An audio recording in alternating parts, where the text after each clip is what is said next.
Cash po ba ang PBB or sa ATM? So ganito yan. Lahat po ng mga benefits na tinatanggap po natin, yung pinaka-ideal na pag-release niyan papunta sa atin, ideal in the sense na pinakamabilis, pinakamadali. Ito po ay through our payroll account. No? So ito po sa ating ATM card.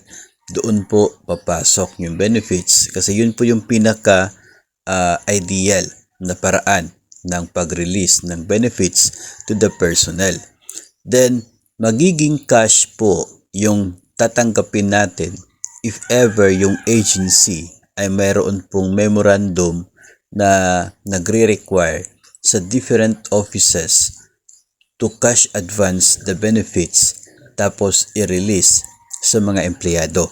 Kapag may memo na ganon, yung division ninyo, yung paaralan ninyo ay mayroon ngayong basihan para mag-cash advance ng napakalaking halaga para i-divide at i-release sa mga eligible personnel.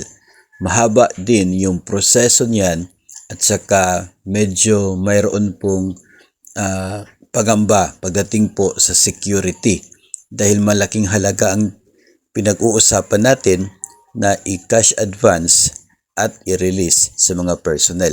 So yung memorandum from the agency ay mahalaga yon para mangyayari yung pag-release ng cash para dito sa ating PBB.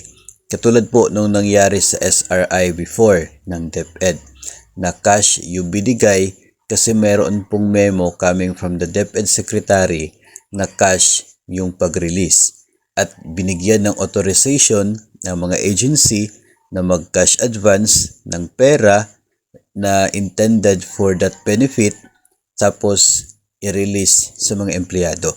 Dahil wala pong ganun na nangyayari during this PBB, we could expect na through our ATM cards yung pagpasok, pagmimigay, pag-release ng performance-based bonus 2022.